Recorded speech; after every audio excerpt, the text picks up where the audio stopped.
Welcome to First Star Let's Chat, an athletic therapy podcast. I'm your host, James Gardner, certified athletic therapist, certified strength and conditioning specialist, yoga instructor, human being. This platform, for the pros, by the pros, anybody in the performance space, and beyond.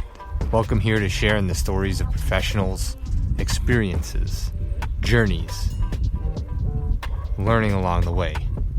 It's a platform to connect, to network, and to be a part of a community that cares, with conversations that matter, experiences that resonate, and generate ideas, thought-provoking, organic dialogue, passionate pros. Brought to you as always by First Star Therapy, Mobility Tape, Epic, and Benchmark Athletics, in association with the Canadian Athletic Therapists Association. It's First Star Let's Chat, an athletic therapy podcast. Thanks for being here. Thank you for being a part of it.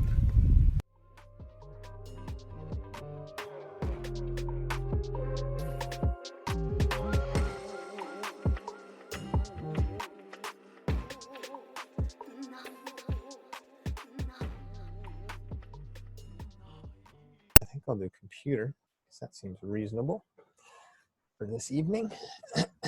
All right, so let's get rolling here. We'll go through the ground rules first. I'll go through a fairly formal introduction and then an informal introduction of some of my favorite stories, and then and then we'll get rolling. So this is Let's Chat, an Athletic Therapy Roundtable, session 28. Already. Joe Hurtubise is our guest this evening. Really excited to speak with Joe and all the things that she's done and have her insight and have her speak with all of you guys. So if anybody has any questions at any point, please feel free to unmute yourself politely and or in the chat box and type in a message, type in a question. I'll do my best to filter them over to you, Joe, so you don't have to read the chat box and have 100,000 things going on. But other than that, those are the rules. It is recording, and that is for the purposes of saving the world one conversation at a time, as well as going back in time to recall all the tidbits and morsels that turn into big giant thoughts that turn into plots to take over the world of neuroscience and athletic therapy. So this will be a good one. Joe, really want to thank you first and foremost for taking the time and for making yourself available. I know it's been a crazy couple months, or if not life, and so making time to get on here. You were well endorsed on Wednesday evening by Glenn Bergeron, who was a big fan of yours, and everybody else who's here. Really appreciate you guys making the time to be here. Everybody picking this up on YouTube after the fact. Same thing. It really makes a difference to have people paying attention, talking about the profession, within the profession, with other professionals, and building this sort of integrated model of what athletic therapy is and can be. So without further ado, our guest tonight, Let's Chat, an Athletic Therapy Roundtable, session 28, is Joanna Hurtubise. Joe completed her AT at York University, becoming certified in 2014. She also completed her PhD in kinesiology and health science and a graduate diploma in neuroscience at York University. Her area of research was in motor control with a focus on concussion and post-concussion syndrome. I didn't say that correctly. The research looked at both behavioral changes in motor skill post-injury, as well as advanced neuroimaging techniques. So we're going to get into some of that because I think that is way above my head, but certainly worth diving into in terms of understanding what's available, what that research provides or can provide in the future. But let's keep going. During her PhD, she worked part-time as an athletic therapist at the York University Gorman Shore Sport Injury Clinic, as well as a certified athletic therapist for teams of the Ontario Varsity Football League. Hang on one second. Let me just do this. Yep. Her other AT work includes a student internship with the Toronto Argonauts and volunteering for the Pan Am and Para-Pan Am and the Women's FIFA World Cup. She has worked as an instructor for the AT program at the University of Winnipeg, and she's now working full-time as an instructor for Camosun College, as well as contributing faculty member in the graduate program of health sciences at St. Augustine University in the United States of America. She is a member of the CATA. Are you currently? Yes. Yes, yes. Currently a member of, currently a member of the CATA Education Committee for 3 years. She's presented her research and has been an invited speaker at numerous national and international conferences, including the CATA Annual Conference, the NATA Conference, the Society for Neuroscience Conference, the Annual Canadian Neuroscience Meeting, and the 5th International Consensus on Concussion meeting in Berlin. Along an arduous journey in academia, in field, in clinic, and a well-rounded human being. Wow, what a bio, what a CV, Joe. You've done so much in such a short time. You're an inspiration to all of us, myself included. This much you know from sitting next to me and me hitting my head off the table numerous times, but I'm going to put it out there publicly as well. You've inspired me to do a lot of the things that I've done in my life, in my career, and just wanted to put that out there as a giant thank you to you for continuing to inspire. I'll let you say hi to everybody, and then let's jump into some heavy topics. Okay, I guess, hello everybody. It's fun to kind of scroll through and see who's on here, because, you know, some of you guys I haven't seen in a while, and it's kind of fun that I've had the experiences now at 3 different institutions with the AT program. It's definitely you know, give me opportunities to meet a lot of my peers, a lot of the ATs across the country, which I think is amazing, and I love to see what everybody's doing, and that's great. So hello everybody. It's an awesome intro, and it's amazing. I was just having a conversation with a good friend of mine and colleague, and he was saying, like, man, you know what? It's great that you've done a lot at York, and I know you're still in contact with them, but you should think about trying to go to some other institutions and get that. And so this provides a lot of insight, right? To see how things are done, to see what's different, what works, what doesn't work, across the 3, without saying better, worse, or whatever. Have you noticed differences in the programs, or anything that stands out? So I don't know how this happened, but what's really interesting is that every time I've entered into a program, it's kind of been at the time of a transition. So at York, I was kind of there when Lorianne came in as the new director of the program. So I kind of got to see how that program, all the background, and how long it takes to change a program. And I know that kind of rolled out as soon as I left. So I kind of saw that the progression there. And then University of Winnipeg as well was going through an accredited year, and as well as creating changes which are now being rolled out now that I've left. And now at Camosun, we just, when I started, we were also in an accredited year. So we also have the accreditation committee come in and go through our program. So I don't know why I always seem to fall into these places where we're getting accredited and making changes, but it's also great. So because what's really interesting to me is that all the programs every single program, let's say their goal is to better their program, every single one. And I've noticed that since I was a student, even a lot of the programs are now really taking a collaborative approach and kind of talking to other programs and seeing what works for you, what doesn't work for you, why did you make these changes that you made, and sometimes it doesn't work. What works at one institution can't work at another, just logistics and stuff. But I find that I really love that, and I like that that's where a lot of the program directions are going. So I'm gonna say that across all of them, which is great. And each of the programs I find had different pros and cons to them, and that's nice too, because as a student you need to find the program that might best suit you and what you need, and also maybe where you live. But all of them, have to follow the competencies. So all of them are going to be similar in what you learn in your outcomes, but some different pros and cons to each of the different programs. So, I don't mind sharing some of my thoughts on that, but I don't know if I'm getting into too much about that. But No, I think it's awesome, because not a lot of people have a lot of experience outside of where they are, right? So when you get an opportunity to sort of go almost countrywide in terms of all the programs or some of the programs, I mean, you've traveled internationally with the work that you've done, but specifically to AT, it really provides a good scope and a good breadth to understand what's going on, and like how how much quality education there is for this profession and within the programs that we have in Canada. And so that's a talking point of these chats is just trying to, build awareness, acknowledge some of the robust roles that people have in AT, and sort of like how these things play in academia, in field, and all these other things. So it's awesome to have you on, and your take on all of it is well warranted.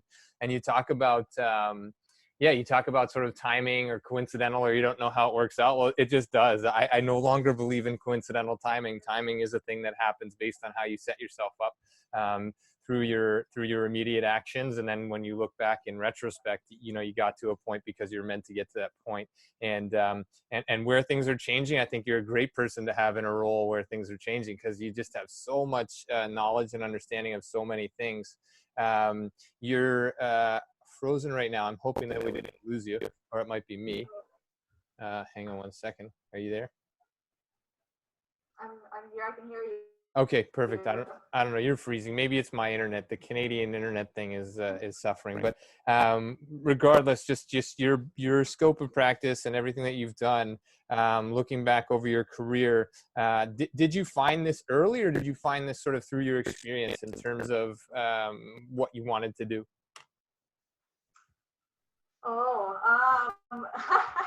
I still feel like I don't know what I want to do.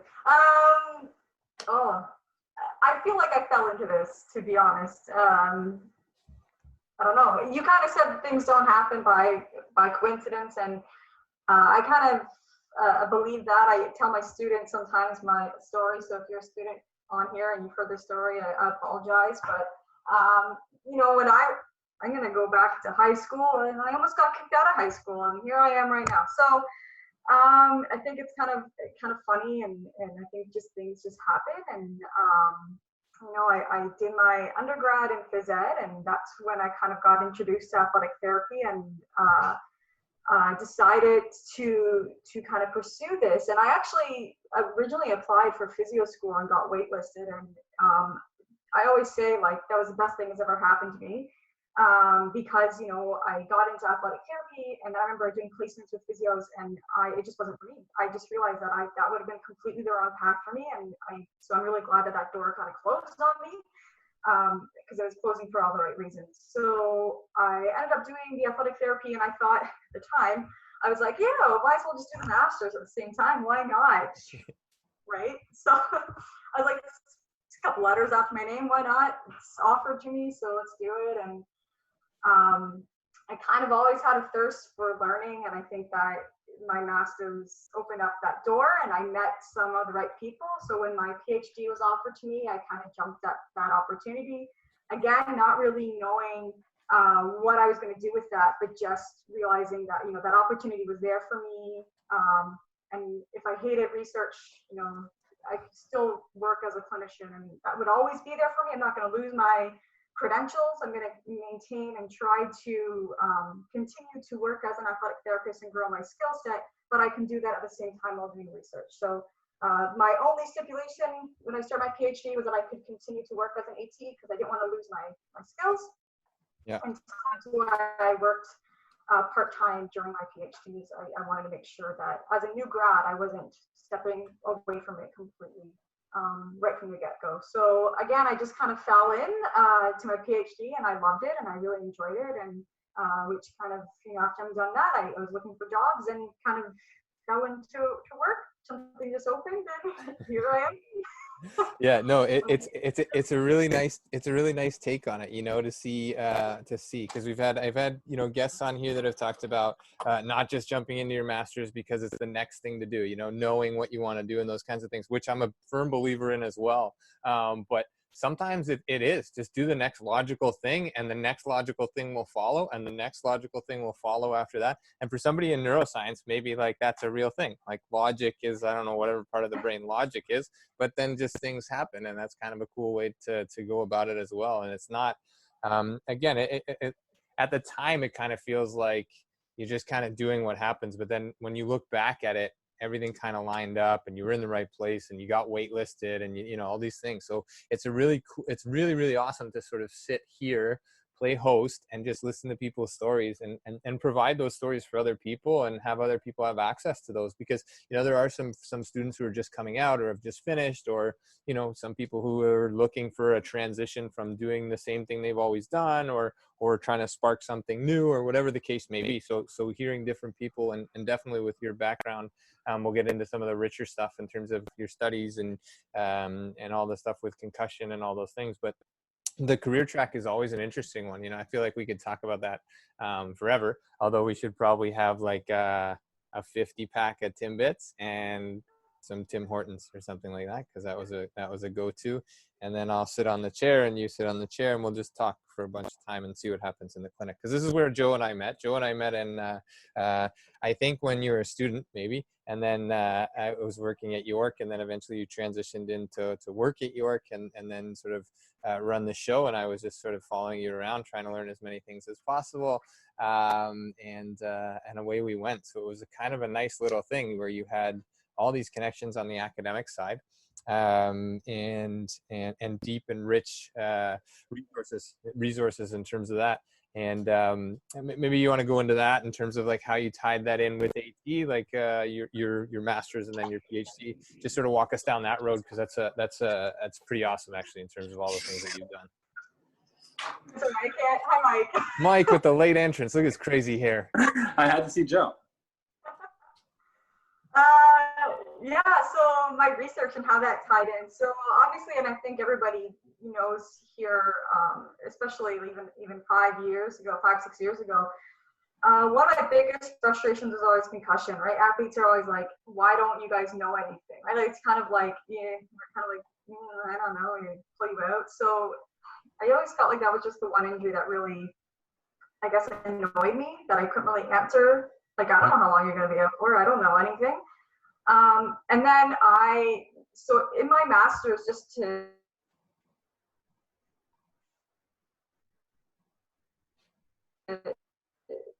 give you guys some background, my master's was a coursework course that I just kind of went and picked and I feel like it might not be my internet. It might be hers. So just give me one. Okay, hang on one sec. Joe, you're just cutting. It might be mine, yes. Yeah, you're just cutting in and out a bit. So just maybe reboot back to like 30 seconds ago and start that over again. Sorry. No problem. That's fine. It's the internet. It happens. It's real life right now.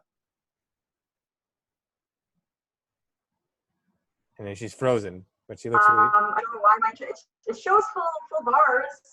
I have full bars. Yeah, I think you're good. Go. Yeah, just go. Just roll. Okay. I'll try to fill in the blanks. I don't know them, but I'll try to fill them in. Okay. We have lots of friends and people who know you on here, so we can have them jump in too.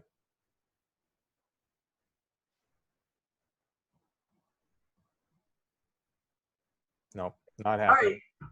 Right. Not happening at all. You're locked out, frozen as can be. So I don't know. I don't know what to do here. Let's try and do one of those like log out and log back in things. I don't know. This is what the IT department would tell me to do: is turn off your computer and turn it back on. But getting into sort of some of the work that Joe's done, she really, yeah, no, I don't know, yeah. So she. I was gonna say my master's. Hello. There you go. I was trying to fix my modem. I was trying to see that work. All right, go for it. Yeah, I think you're moving again. Okay. I started doing my master's, and it was course-based master's. So that meant I took a whole bunch of grad courses. And so Jill and Cheryl are here, so they can kind of talk about that if they want. So we basically just took any that sounded interesting and fit into our schedule. Yeah. I was also doing athletic therapy. And so I took a neuro class. Jill and Cheryl were in that with me with Dr. Lauren Sergio, and I just fell in love with neuro. It's interesting. It was really cool. If anybody's had a class with Dr. Sergio, you'll know she is just also a very interesting human being. Love her. You can't help but be excited when she's in the room. Right. So that kind of stemmed my interest in that area. And then it was actually Lauren who came and asked me if I wanted to pursue my PhD in this specific area, motor control and concussion. And so it was really interesting because then I was able to kind of interview her and see where my interests fit into her research program. And so she really wanted to bring in a clinician to her lab, which I think speaks really highly of her. And so, yeah, I think that's where it kind of started from. And I think, as ATs, the motor system is the most important system for us, right? Like how do we move? And so I want to know how concussion affects how our athletes are moving after it, because that's what they need to do. Yep. So, and so that was kind of why that area really spoke to me. And then once I was there and kind of learning, it made sense as a clinician. I could bring something different to the table than researchers could bring to the table. So kind of stem my area of interest. I'm not sure. Hopefully that answered your question. Yeah, no, I think it's great. And it kind of leads me to the next kind of simplistic view in my opinion, because I have to, this, I have to simplify things or else I am lost. So you break it down to like the motor system being the most important area for ATs. This just makes sense. But a lot of us going through school, not everybody, but myself and many people that are probably on here are going to watch this, is you're overwhelmed by neuroanatomy and neuroscience, and like it's such a big term and there's so much to it that like, oh, I think I'll not take that class. But it's such a strong and obviously like foundational component to everything that we do in a clinic. So just even growing that a little bit over time through your career, let alone like a PhD, a master's, all the stuff that you've done, but through your career, just pulling like a neuroanatomy textbook and like, oh my gosh, the brain actually has a role in what we're doing. That's kind of important, And for me, I've sort of simplified things down to like breath work, mind work, and like, the movement. So, motor stuff as well. But that's how I look at, treatment, training, all these things. If we simplify it enough, we can make it really, really relatable to just about anybody. And it's no longer overwhelming to take little bites out of as you go along. So really cool stuff. And your master's was not in neuro though, right? To start, like you did. Yeah. No, my master's was course-based, so it was just a general master's. So right. It was master's in health and kinesiology, so it was more general. And my project that Cheryl and I published and co-wrote was an epidemiological study, right. so kind of rates and risks of injury. Yeah. Yeah. Yeah, cool. And then the transition happened as you're sort of wrapping up that MSc and moving into neuro. So tell us about the first project that you did, sort of with your PhD or one of. We talk about motor control, and I don't want to butcher this. So why don't you sort of give us your take on where you got into this and how you decided what you were going to study, and then the evolution as we moved into like the fMRI and all the things that you know about now. But sort of how it started and then how it grew. Let's go. But before you do that, did you watch Tiger King or no? Because I'm going to forget to ask you, and that's crucial. Yeah, I did. Hey, all you cool cats and kittens? Of course I did. Yeah. Nice. Well played. Did I add applied anatomy questions based on the Tiger King into my final exams this year? Absolutely. That's a hard yes, exactly. So that's amazing, and that's kind of one of the things that Scott Howitt was on here a few sessions ago, and he was saying like, this is the thing, you need to know what people are talking about to relate to them, and then you can tie questions of neuroanatomy into Tiger King, then you win. Everybody wins. I don't know. I haven't watched it, but I don't know. I guess I'm gonna have to at some point. But anyway, let's go down this PhD and the project, and then we'll get to the fMRI and what's available for clinicians and what makes the most sense in terms of sending athletes to do things and not do things and all of those things. So PhD, jump in. Okay, so I was a lucky student that was my supervisor. So Dr. Lauren Sergio had a project started, basically ready, and said, here you go, you're doing this project, which by the way is not common in a PhD. So kudos to Dr. Sergio for giving me that.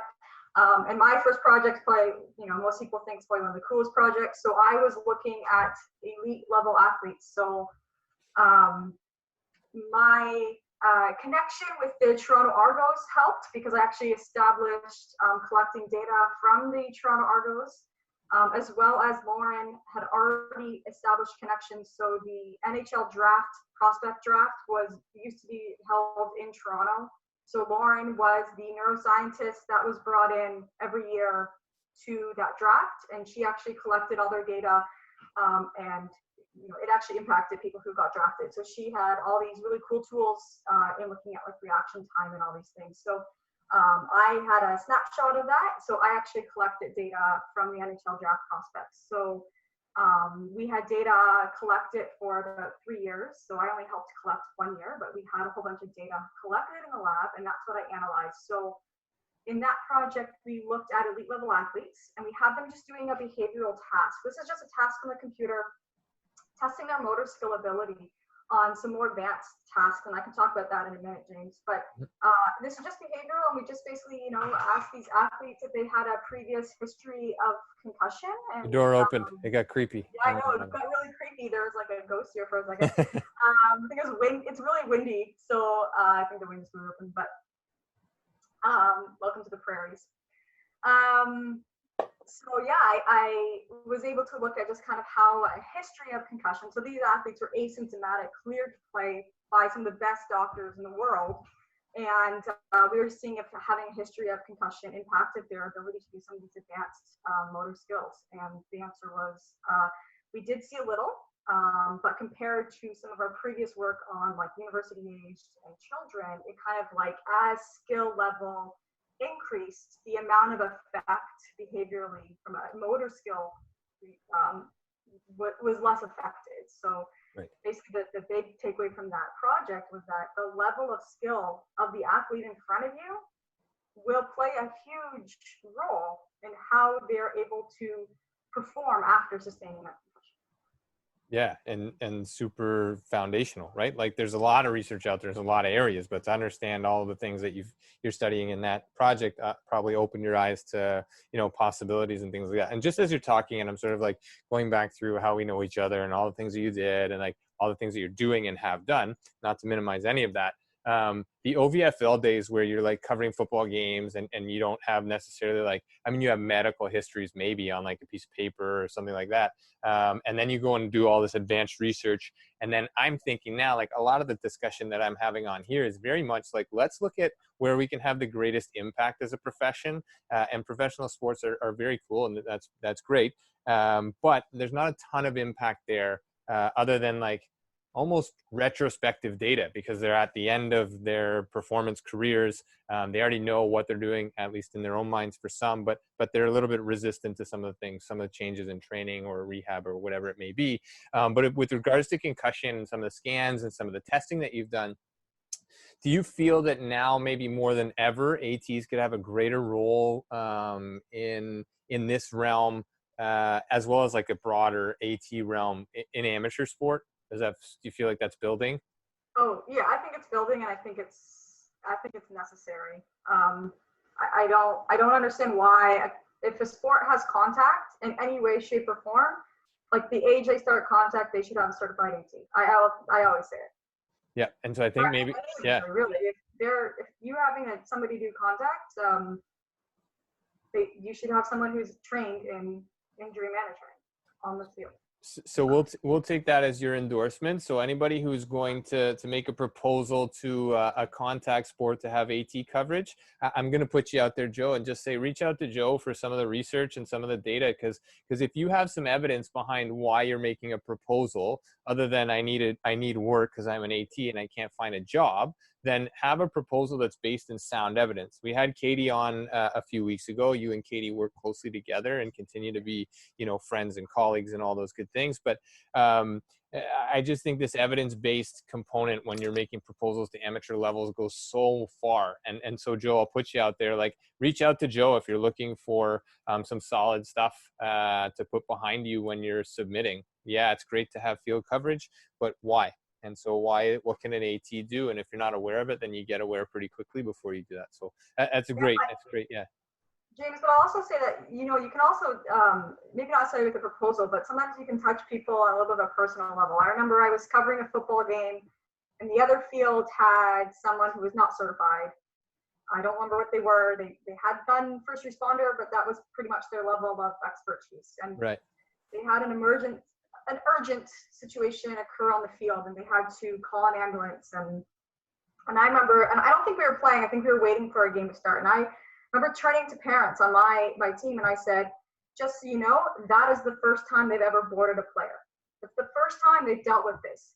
I have done this before. So who do you want looking after your child? Someone who's been experienced before, or someone whose first time boarding is on your child? And they were all like, absolutely someone who's done this before. So parents want someone experienced. So I think if you're dealing with amateur sport, sometimes you got to play that card as well.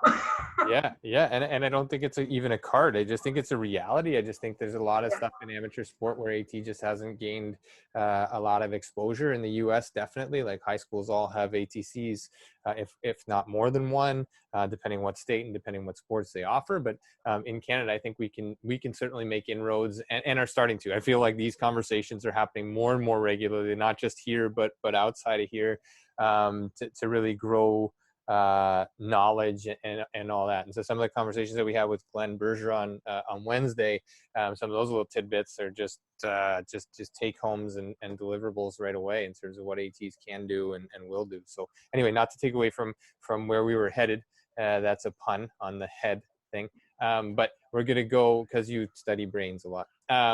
So yeah, you were doing the PhD and doing these things, and then let's keep going down that path. You had the study that was sort of led by Dr. Sergio, and then you kind of went and started doing some other stuff, right? Like your own projects and the UNC project that you and I had, had an opportunity to work together on, or I just kind of like sat around, but you did a lot of the stuff.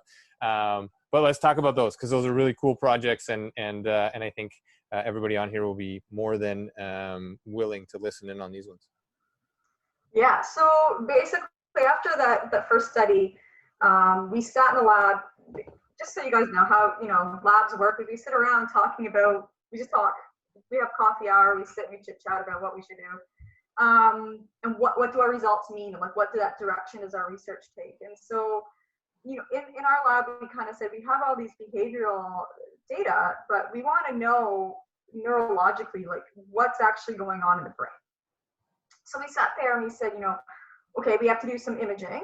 And well, and we kind of said, it's probably more likely that if we're going to see any effects from concussion, it might be in those individuals who have these persistent symptoms, because somebody who's had a history of concussion and is now 100% or feels 100%, maybe we won't pick that up in imaging. So maybe we need to look at someone who has persistent symptoms. It's kind of where that next part of my project came from, which then obviously, females are more likely to have post-concussion syndrome. So we decided to focus on females only. And that's kind of where that direction shift took, like that turn and focusing on post-concussion syndrome. So again, I was really lucky to be in a lab that like York has an MRI, which many people don't know. And right. I was also in a lab that was able to afford research studies. So research studies are very, very expensive. So we have to have the funding to be able to do that. So I was lucky because that came back to my supervisor. So I can't take credit for that. So I was able to do advanced neuroimaging, which I guess this is where I can talk a little bit about neuroimaging. So when we look at concussion, and the definition of concussion is that there's nothing on standard neuroimaging. That means that if someone was to go to the hospital and have an MRI or a CT scan, it would come out clear. It would come out clean.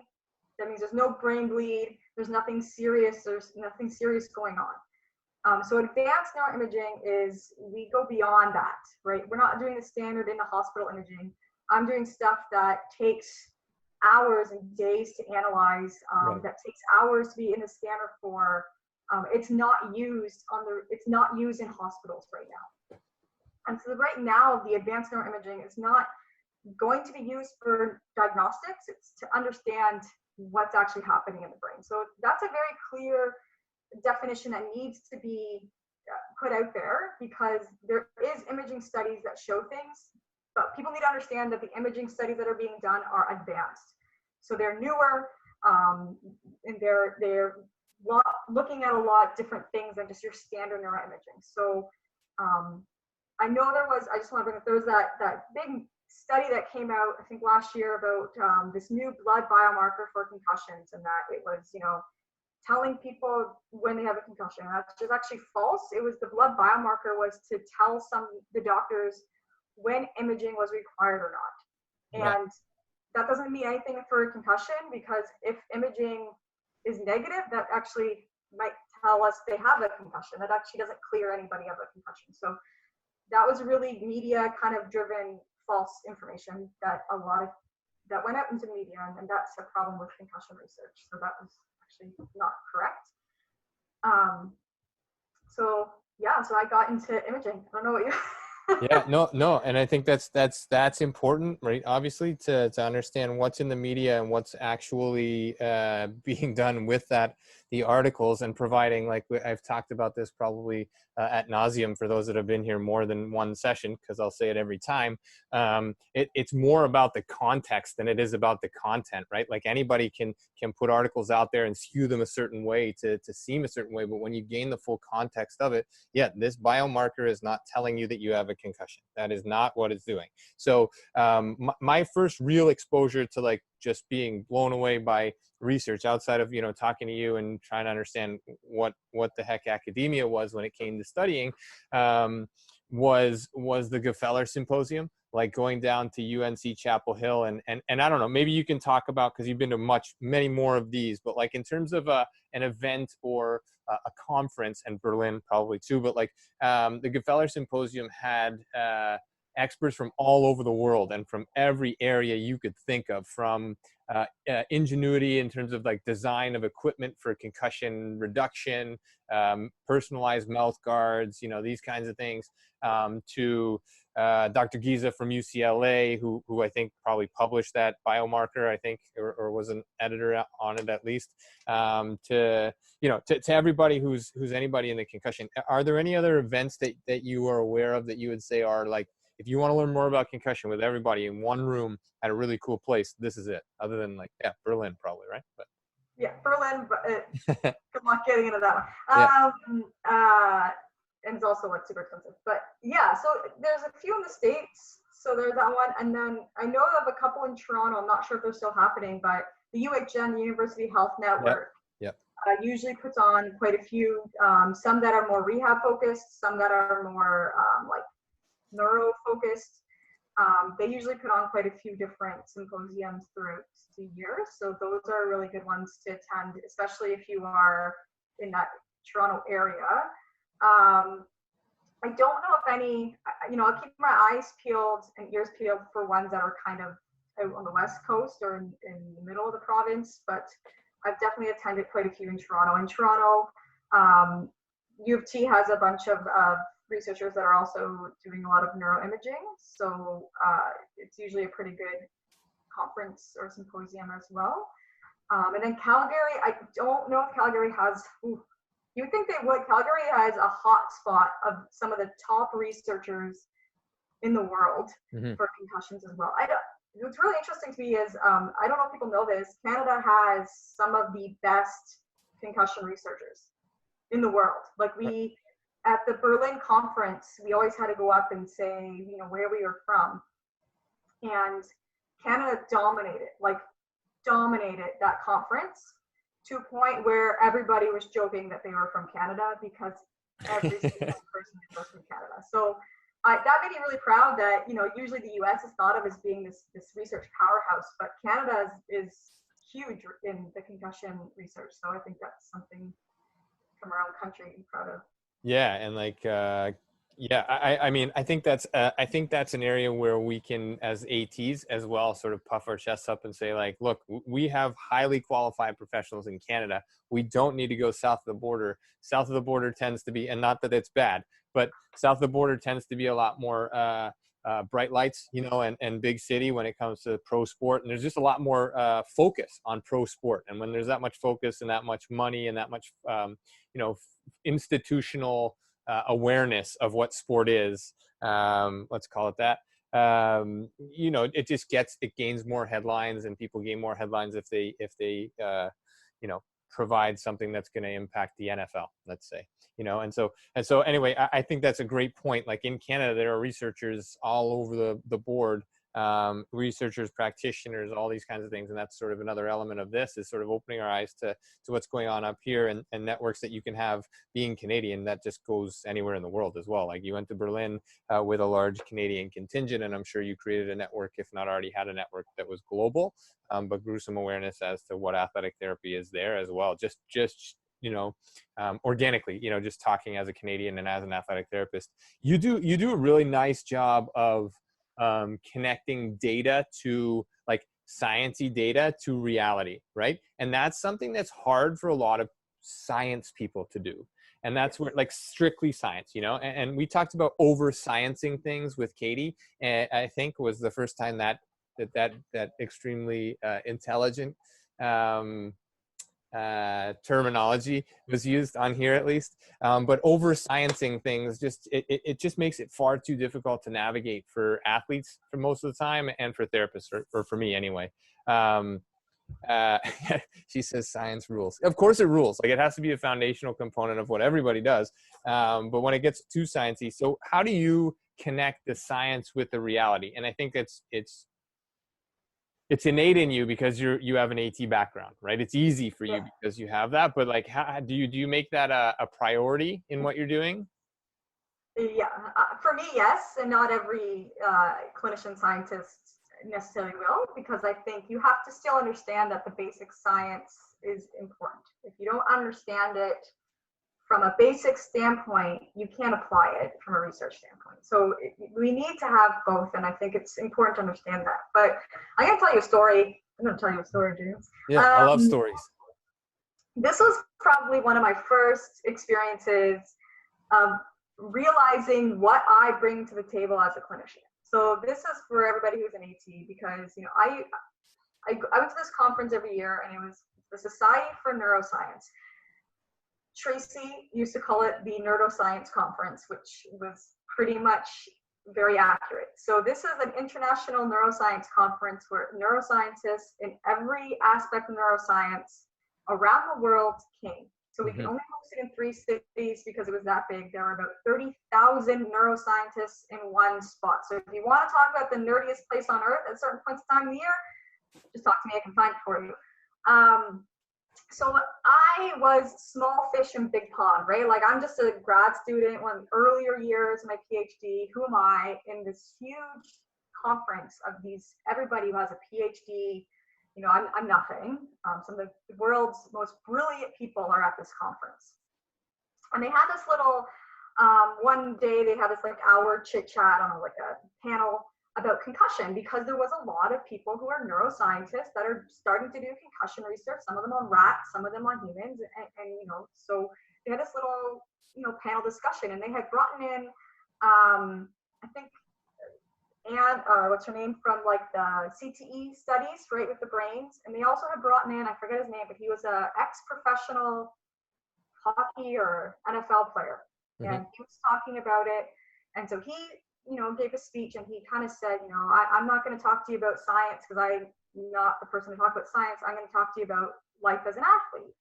And so this person talked about what it's like to be a professional athlete, and why concussions and concussion research isn't necessarily always so easy, right? So he was saying things like, like, we get paid more if we play in the finals, right? So playoffs. So that's my livelihood. I want to play. So I'm going to hide concussions until I can play in that, right? Like, he talked about some of the very real things. And he was saying things like, my trainer was telling me to be honest, but then I have my one coach who's telling me to play through everything. So he's like, as an athlete, you have all these different components. And I'm sitting there in the room being like, yeah, obviously, we all know this as ATs, right? We see this every day. And then he opened up the floor to discussion, and people lined up, and I realized what I knew as a clinician, because then I had some of the best neuroscientists stand up and be like, could we just take helmets out of football? Why won't that work? Like, they did not understand how sports work. They don't understand athletes. They didn't understand any side of that equation. And I went from feeling like the dumbest person at that conference to feeling the smartest person in that room, because I was a clinician, not because I was a scientist. Yeah. And so I think we bring something to research that researchers really don't get. So like that changed everything for me. That one moment kind of changed a lot for me to realize how important my clinical background was to what I was doing. So, and I think for us, it should be, if you don't want to do research, that's totally fine. But if, a researcher wants to do research with you and you're willing to collaborate, you need to, and they're not a clinician, you need to really bring up these clinical things that they might not understand. Like, this isn't feasible. Yeah. Right? Like, that's a great idea, but that's not going to work on the sideline. Yeah. Right? It's not going to work in the clinic. Yeah. This is why. So feasibility, it's a thing. Yeah. And I love that you're able to do both, right? Like that makes it massive. Like you can deliver on both sides, and then you can also have the conversation in the middle. So help me understand as a pseudo practitioner, as a practitioner, or a field scientist, or whatever we're calling ourselves these days, somebody who works with other human beings. You make it relatable, usable, and make it a two-way topic of conversation. You talk about a couple things that I just want to touch on as well, and that's sort of like as ATs and when you're working with teams on a regular basis, sometimes we may not be academically driven in our mind, like we don't think it's that, but we pick up on so much in terms of trends and findings and all these other things, and sometimes like, why do I keep seeing this? And sometimes the answer is, well, just one of those seasons. But sometimes it's like, yep, just one of those seasons, but let's find out why it's one of those seasons, because I've been doing this for so long that I need to put my foot down here and say, like, what are we doing? What are we not doing? And how are we missing? And you don't have to take on all of that yourself. You can align with people who are willing to sort of look at, the statistical side and the more academic types of things, if you can navigate that a little bit and network. And I think that's a huge proposition as well for ATs in Canada as well, because there's not a lot of research from collegiate settings or high school settings. I know there's a lot coming out of Calgary and a few other places, obviously, wherever you go and these kinds of things. But it's nice to hear you say that. And then you talk about like being a small fish in a big pond, and that just brings me to like life chats with James, and value and potential are self-limiting factors, right? Like you walk into a room and you feel this big, that's on you, and so as we move through our careers and our acknowledgement of what it is that we can and will do, I liken this to a physical movement that I do now with virtually everybody, and that's have them, raise their hands up and see where they feel the ends of their fingertips. And when they do that, they only reach to a certain point. And then all it takes is an external cue, an audible cue, where I walk past them and I say, that's not the end of you, reach further. And then all of a sudden they reach a half inch, an inch, 2 inches further. And it's like, your potential is limited by what you think your potential is. I can see more in you. And sometimes it takes that, but that's a huge realization for you to walk into a room and be like, I can tie all these dots together. And I sat and listened to one of his first ones. I think Eric Lindros started putting on a concussion thing in London, Ontario, and I think he's still doing it. Now I run into him like at random. I see him around in Toronto, not lately, but before. Anyway, and I think that's great. Like, I think it's great that athletes are talking about it. I think it's great that athletes and clinicians can be on the same panel so that they can start hearing one another, instead of, what it used to be was very much like, here's what the science says, here's what the athletes say, and we're just not, we're not connecting. So this is where the ATs come in. I think it's amazing stuff that you're doing, that you have done. So I just posted your earlier one, your 2016, I think it's your 2016 publication over here in the chat box, that one with the history and the contributions to that one. So I'll put up more resources on the YouTube channel when I post the video. You can just send them my Google. I have a Google Scholar link if you want to just. Yeah, I'll do that when I get to the YouTube. I just had this one handy because I did a little research myself when I knew you were coming on, because I have to try and keep up. But anyway, so sitting next to Joe for, I don't know, a couple years, I guess, in the Gorman Shore Clinic at York University, I learned so much in terms of, how to address this. I'm not an academic. I'm more of a clinician. I was closed-minded to that academic side until I think you kind of pointed out to me, you're like, you're not academic. It's just that you don't see that you're using evidence-based practice as much as I do, so you kind of pointed out, like, here's where you're using this, here's where you're using this. And that kind of triggered some things in me. And so I was the old guy in the room doing a master's while I was going through, my end portion there at York. And that was such a valuable experience to me now, to hang my hat and say like, hey, like I did a little bit of stuff of digging into those numbers and looking at the why, and there's a huge advantage to understanding why you're doing what you're doing and how to go about finding answers to change things, right? So massive. Anyway, you're Winnipeg now, Camison, online. What about COVID? Virtual, obviously, right? That was an interesting transition, new role, and then hey, let's meet and do everything by two-dimensional. How was that? Yeah, it was. I think I think everybody here, being in an AT program, having to do anything online is frustrating. Frustrating from my perspective, but I would say it's probably more frustrating for the students because most AT students are hands-on learners. They're applied learners. Yep. You guys can maybe argue me if you want, but a lot of them are applied learners. And that's what you're going to school for. Like, that's what you want to do. You want to practice these skills. So, I felt, yes, it was in the middle of a semester. There was a week where I wanted to cry a little bit with the amount of work I had to switch over. But luckily I had nothing else going on in my life except for work. So I just put in a lot of hours and got that going. But, I think compared to the students who are impacted, the impact to the faculty is minimal. Mm-hmm.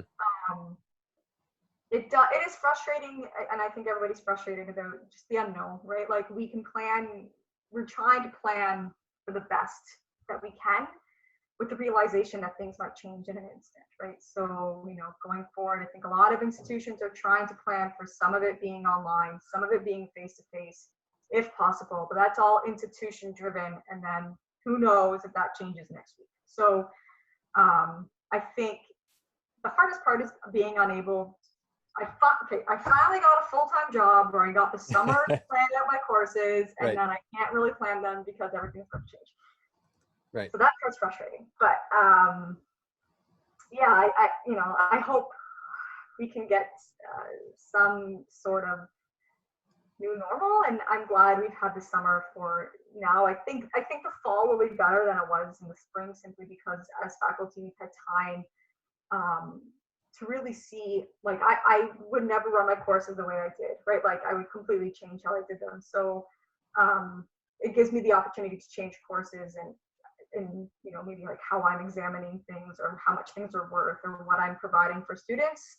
And I can go and search out kind of online resources for students. So it does allow me some time to kind of find that. So I do feel like the fall will hopefully be better, but I say that with full knowledge that things might just change again in the middle of it, and then we'll be in the same situation. So yeah. And who knows about this? So we won't guess. We'll just kind of play it. We'll be in the moment, and we'll do that. And speaking of courses, you're developing something for Con Ed, right? Is that right? For practitioners? Is that a thing that's happening? I'm trying. Yes, it's slow progress. So I don't know if you guys want to know. Everybody wants to know. I'm working on developing a concussion-based course for clinicians. And I think what's one of the biggest things that's going to be different for my course is that it's not going to be necessarily an applied course. Like, take this course, you can do this skill, mm-hmm. which is what a lot of clinicians really like. And I get why. Mine's really going to be about the science. It's going to be academic in nature, because what I've noticed, and I think it's changing, is that there is a lack of understanding of the science behind concussion. So yep. We kind of have learned, like, hey, like, if I asked everybody here about the SCAT5, everybody could do it, but does everybody understand it? Yep. When I say understand it, can you explain to me exactly the neuroscience behind why you're doing each aspect of the SCAT5? Probably not, right? And to me, as a clinician, we should understand what we're doing, right? So, like, you should really understand. And I'm not saying, that, for example, a lot of people do visual or vestibular or ocular motor rehab. It's trendy. Yep. Trendy right now. Yeah. Okay. That's fine. But do you know why you're doing it, or what you're doing, or what impact you're trying to obtain?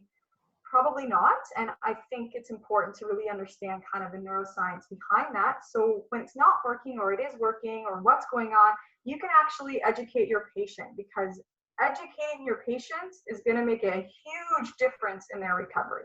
Yeah. So for me, that's kind of my passion, is understanding the things that we're doing. And so if you guys have that passion, you can come take my course. But yeah, when you're ready, let me know, because I'll certainly tell people about it on here. I think if you haven't learned from Jo and you haven't had the opportunity to talk with her, then you're missing out, but there's plenty of time to catch up now. But B, get out to the conferences, listen to her speak. And if there is a course offered, you're going to get more depth than any dollar amount can really be hung on. So don't even worry about that, because the foundational stuff is massive. Yeah. Thank you. So whenever it's ready, just let me know and I'll do my best to put it out there too. Thanks. Yeah. No, yeah. Yeah. How to explain science to people who don't know science. I need some metaphors to use. Yeah. I think this makes sense. I can give you a great metaphor right now if you want one. Yes. Give us the metaphor. Everybody wants a good metaphor. My favorite metaphor to use for athletes in particular is comparing a concussion to an ankle sprain. Yep. Because a lot of athletes have had an ankle sprain. And I actually use this for clinicians a lot too, because for some reason a concussion is this like crazy thing. And I say, well, when someone has an ankle sprain, the first thing you do is get them off it, right? The RICE or the ICER principle, whatever you want to call it, right? You wrap it, you maybe give them crutches depending on it, but you basically get them to elevated and get off it ASAP, right? We have that inflammatory period of 24, 48 hours. We know that. So same with the brain. The first 24, 48 hours, you need to rest that. You need to let that heal. So that means sleeping is great, trying to stay off everything, right? So shutting down the brain as much as possible for that first 24 to 48 hours, right? Yep. Then, just like an ankle sprain, we want to start moving it. We don't just want to hold the ankle sprain and not use it because it actually gets worse. We want to start moving it. So we want to start moving the brain. So that means we start doing things. But the ankle, if we just go out and play sports, we can't do it, right? It's not ready yet. Same with the brain. We need to kind of slowly ease into it. And then, so kind of like how we need to rehab the ankle, we rehab the brain in the same way. Right. Difference is, and we all know an ankle sprain, while we might be able to get them back on the field, it takes actually a full year for that ankle to heal.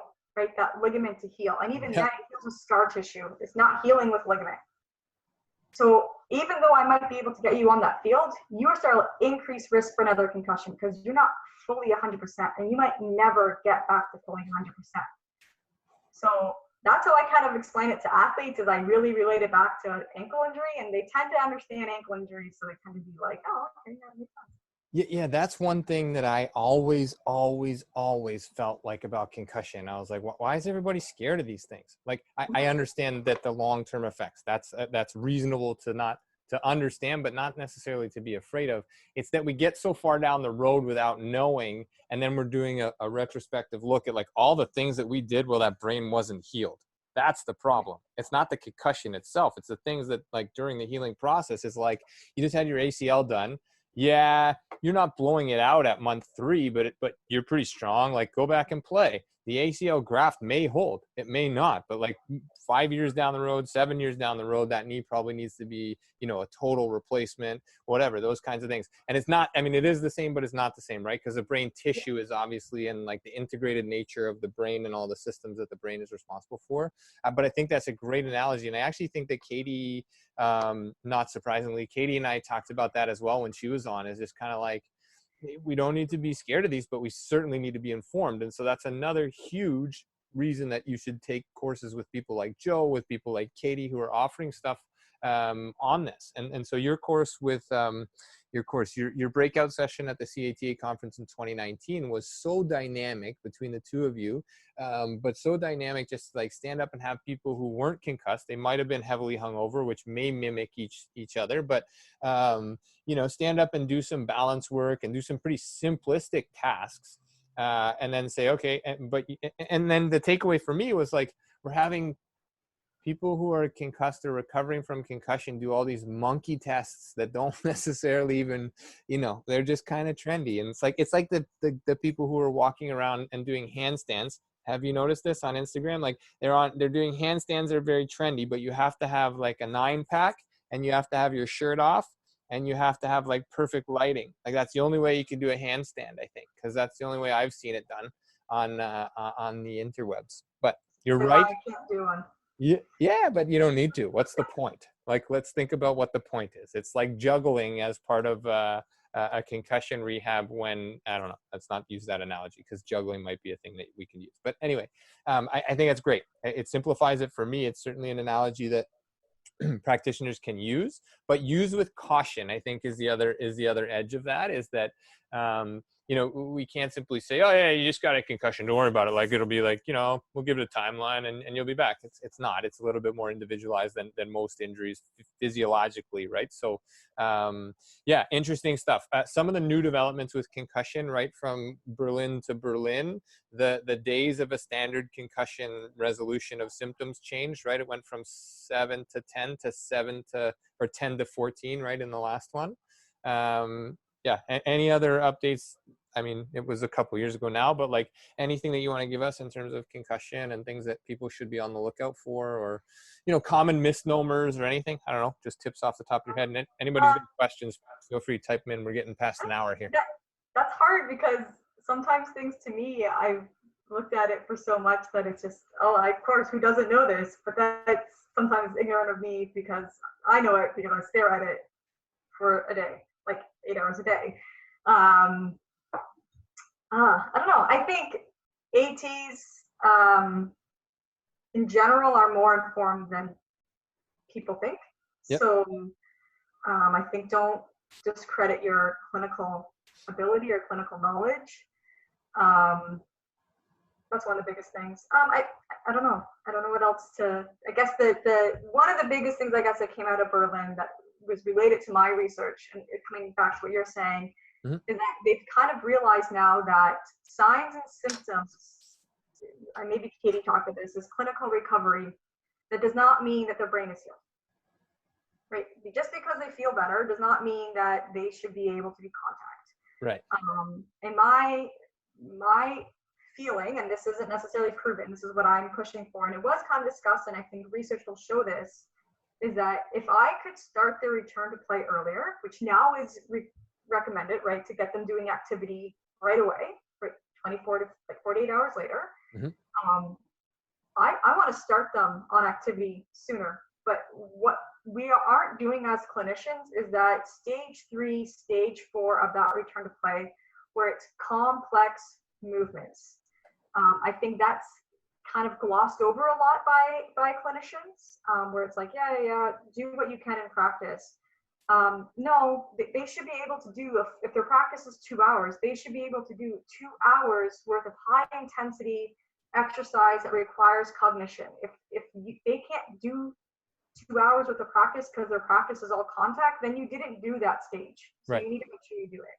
Yep. And maybe you need to spend 3 or 4 days on phase 4 before yep. you put them back into contact. And I hope that becomes kind of a new normal where we spend more time on that high intensity, really complex skill movement, because that's actually what's really, really, really challenging the brain, right? Yep. And we want to challenge it and challenge it and challenge it and challenge it so that when they do go back in, we know that it's good to go. So yeah. I think those kind of, and I think ATs can play a big role in that, because I feel like the return to play is created very generalized. And if you're working with one sport, go make yourself a sport-specific return to play. Talk to your coaches, say like, hey, what can we do for this phase? And like, how can I add cognition? What drills do you do that require them to think? Like, what do you do? So I used to talk to my football coaches, and that's where it kind of helped me with my players, was to create some return to play that were, targeting kind of cognitive load with movement. Yeah, I think it's awesome. It's fantastic to hear you say that, because it's sort of like the science and the surgeons or neuroscientists determine what the RTP is, but there's got to be some art here. There always has to be an art element to what we're doing and integrating back into sport. And as you're talking, I'm thinking about, where did I spend the most time with athletes, and where do most people spend the most time with athletes? It's like, you know, with an ACL protocol, you spend all this time, but that front loaded time is so easy. And then it's like, oh, it's been 6 months. I'm just going to go back on the field, and I'll just go to run, and then I'll just run a little bit, and then I'll go back into practice and do things at 50%. It's like, hang on a second, that graft and your brain and the motor pattern and all these things that need to be ingrained, that has to be extended with an ACL. So with brain injury, that return to play tends to be condensed because there's timelines, right? Like in some of our minds, there's always timelines of, I just played a game on Saturday, the next game is Saturday, but we have a 5-day protocol. So how am I going to get this guy ready or this girl ready for her next competition, her next football game, her next rugby game, whatever it might be? And Glenn talked about this on Wednesday, and I just want to bring it up again because it was such a huge point. He says, like, I'm saving you from the coach. That's what he tells people his role is, you know. But even further to that point, he says, I'm looking out for you as a 65-year-old grandfather, grandmother, not for your current state as you are set in your mind right now. And so, like, the long-term effect of things is massive to look at. But that's the clinician in you, right? Like, that's the clinician as well as the scientist coming together. And I think there's a lot of room here for discussion with coaches and with organizations as to, like, what's best suited. And people also have to go to the model of Stu McGill, who's like go-to answer is, it depends. It depends. There's no cookie cutter program. It just does. And so when you get better at the science, you have to develop the art along with it to return athletes, regardless of tissue injury, but brain certainly. Anyway, there's a lot of research being done in terms of psychosocial aspects of recovery. Thanks, Jill. And hi. And not necessarily related to your research, but do you find there's a lot of research being done in terms of psychosocial aspects of recovery? Is this an area that's now being studied in the science? It's not an area that I really focus on, so right. I wouldn't say I'm necessarily up to date on it. Right. But is it, I think it's coming to the forefront more than it used to be. I think it's going to become even more to the forefront. Iverson is a name that I would recommend looking at. He actually created this for post-concussion syndrome, which when I think of recovery, I think of people who have persistent symptoms, because that's clinically who we see. He created this biopsychosocial model. And it's when you look at it, you're like, oh, that's why we don't understand post-concussion syndrome, because it has this like probably like 20 things on it, you know, probably like 100 reasons why there's psychosocial aspects of recovery. Right. Yeah, so I think it is a huge part. Like, probably, you know, I used to be that person who was like, you know, but I've actually changed my mind a lot, that I think psychosocial aspect of recovery is probably the most important part, if not one of the most important parts of recovery. So if you are able to refer to a psychologist or a social worker or somebody who can help with the psychosocial aspect, I think you'll actually have a huge benefit for your patients. But again, there's a lot of patients don't feel it. They want a physical injury, they don't want a psychosocial injury, right? So there's like making sure you're having a conversation with your patients about why this is an important aspect. I remember somebody once told me, they're like, oh, it's, you know, the joke about, or the whole thing of mental health being in your head. And well, it is. Mental health is technically everything to do with your brain. So is it physical? Is it, we don't know. So I think it should be definitely check or look at that, Joe. So yeah, I just threw that one up, the title there, based on the link above. So if anybody's clicking on it right now, and again, I'll throw all the stuff that Joe's touched on and her Google Scholar stuff up on the YouTube channel in the comments section once this gets up and ready to roll for the archive. But I think that's massive in like mental health and the components of the social element and the psychosocial element in all injury has been overlooked for a long time as well. And I would be well, I'd be stepping out of my boundaries to say that a large element of prolonged symptoms are very much in that realm, the psychosocial realm, that there is nothing, there is no longer a physical anything, but now you're looking at a long time removed from an identity that you once thought you were or felt you were. And those are things that are not really quantifiable in any injury. But we've had a bunch of athletes on here as well in terms of, guys and women who have been injured and what that does to them on that side, outside of recovery, so physical recovery. So I think it's an area that definitely is going to gain momentum or gain some spotlight when it comes to concussion for sure as it goes. We had an opportunity to do some stuff with UNC. It was a great little project they were doing, funded by the big brother of the NFL. Really cool project, and some great people down there. Canadian Jason Mahalik was leading the way with his wife was kind of leading the way, Jonna. And so that was pretty cool. Do you stay in touch with UNC, with them, through your research or through, I don't know, Instagram or anything? I did initially via email, keep in touch with Jonna more so when I first moved to Winnipeg. I haven't talked to her much recently, so I probably should reach out to her again to say hi. But and Jason, I have some social media and stuff. But yeah, cool, very nice. If anybody has anything for Joe, I'm going to cut this off here fairly soon. We're beyond an hour, and I kind of promised that she should be gone by an hour or so. But such is the life of talking to James. It becomes a long-winded conversation, mostly on my end, as we well know. But if there is anything, one or two questions for Joe, how she got to where she got to, why she did what she did, what she's doing next, when she's coming to your accredited institution to teach as an instructor. I think this is 3, right? You've nailed 3 now, so you have 5 left to go. You have time. I feel like you have time. So I'll let that flow in. But other than that, Joe, everything's good. You're looking good. Feel like your research is happening, the online stuff. I can't wait to attend your course too, by the way, when you get that rolling. So let me know. And I'm in the same boat, just kind of plug it along and trying to provide some greater depth when the hands-on stuff isn't available. I struggle a little bit with delivering coursework and material because I'm a very let's get to it kind of learner myself and instructor, but offering online elements is on the way on my end too. So would love to have you on board for that one when we get to that. And I'll certainly keep an eye out for yours and push that thing forward on whoever I know and whoever's on here paying attention to this down the road. So it's been great, and we look forward to getting in contact and staying in touch as we move forward. If there's not anything else for Joe, I'm going to let her go. Is there? Hang on.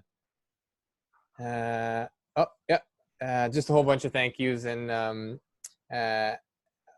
thanks for your knowledge at U of W. Yeah. There's a whole bunch of people out west now that I feel like I'm jealous of, for getting to be able to sit beside you and hear from you in classes and stuff. I really truly miss those times, just kind of sitting beside you and talking about whatever it was, but learning from you more than anything else was massive in moving forward and sort of staging my career to move into whatever realms that's going to bring in the future. So again, thank you for helping me. Thank you for all that you do. Thank you for the research that you're doing. It's important.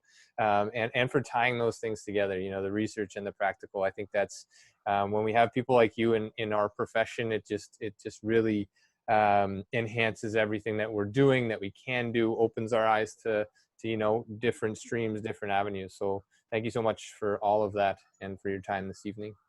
Yeah, no problem. And I know I learned as much or more from you that I think you learned from me in those clinic days. So thanks for pumping my tires, but I don't know how to fit 7 Tim Hortons coffees in your body in the matter of 6 hours is kind of a thing, but I'm glad I taught you one thing at least, and that was Tim Hortons coffee is the thing. So this should be supported by Tim Hortons, maybe. I don't know. We'll see what happens. But yeah, no, it was a pleasure, and I look forward to what these next steps bring and across the country, but not removed. So really appreciate it, Joe.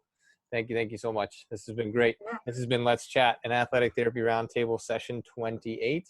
I'm going to stop recording. Thank you everybody for being here this evening and for all of you picking this up on the archive on the YouTube channel. I look forward to being in touch as well. For anybody who's willing to stay on, I will hang out here for another 10 minutes or so afterwards. Thank you guys so much. Joe, have a great night. We'll be in touch.